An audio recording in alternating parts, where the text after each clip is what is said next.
La tecnología disponible permite al productor producir verduras todo el año.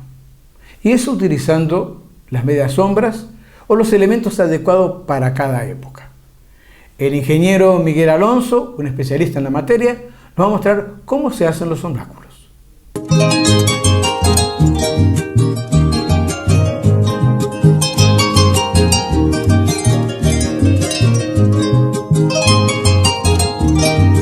La construcción del sombráculo es importante, la elección del lugar.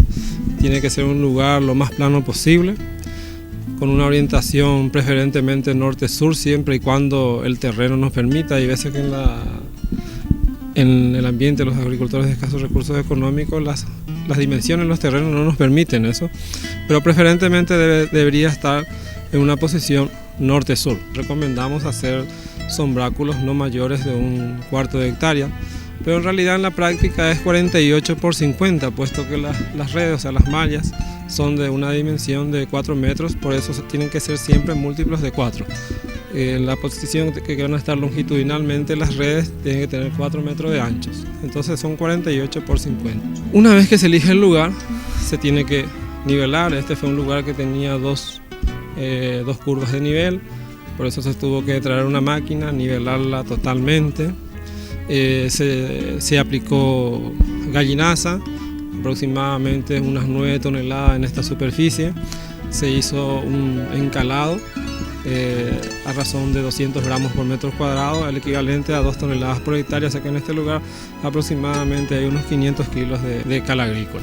Fundamentalmente lo que uno busca con el sombraje es disminuir las altas temperaturas del verano, romper la energía de las gotas de lluvia, cosa que cuando las gotas de lluvia le alcancen las plantas ya no impacte, al suelo, ya no impacte, y el salpiqueo hacia las hojas sea mínimo, porque lo que hace que los hongos o bacterias que están en el suelo es golpea la gota al suelo, es como si fuese que cae una bomba, y al explotar salpica las hojas, y eso hace que posterior a la lluvia, con las condiciones de alta humedad y altas temperaturas de nuestra zona, se empieza a hacer todo el proceso de desarrollo de estas enfermedades.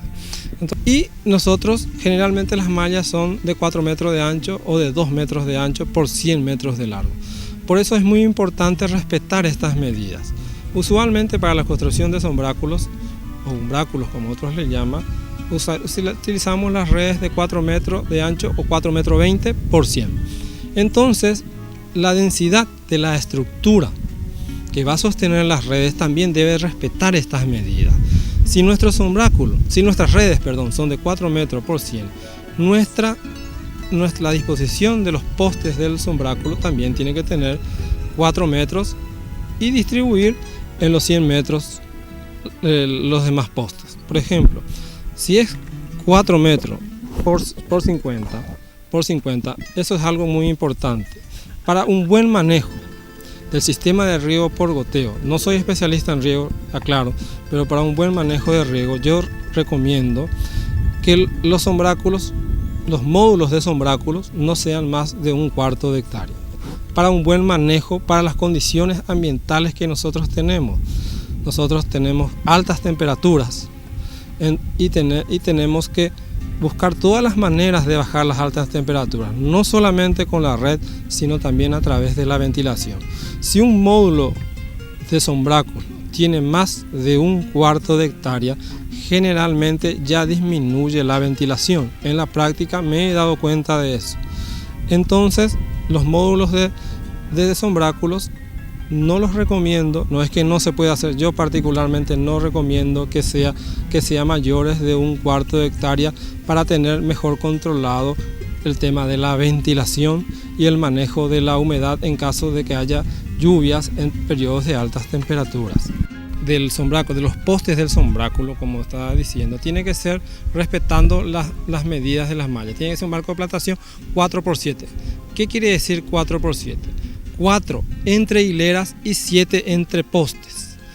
En las cabeceras siempre tiene que tener 4 metros, de poste a poste. Así se ve, son 4 metros. Se tiene que respetar siempre las medidas de las mallas que están todas estabilizadas en 4%. La distancia entre postes tiene que ser de a 7 metros. Acá ven, están 7 metros exactos. Nuestro módulo de sombráculo va a ser de 50 metros. Y 7 por 7 es 49, nos va a faltar 1 metro. Entonces, a los postes que están en el centro se le agrega 1 metro y tiene 8 metros entre poste y poste. Ahí ajustamos los 50 metros. Los postes laterales deben estar aproximadamente a 60 grados en inclinación con respecto al suelo. Esa medida más o menos nos da aproximadamente a 60 centímetros. Acá uno hace el pozo. Y como ven, el pozo también no está perpendicular, no está recto, está inclinado, cejado, como dicen normalmente los agricultores. Esto nos va a permitir, como les mostré ya, tener el poste totalmente inclinado y con un tensor. El tensor tiene que estar justo donde en este momento está la estaca. Los 4 metros entre hilera de postes se cumple donde está esta estaca en este lugar.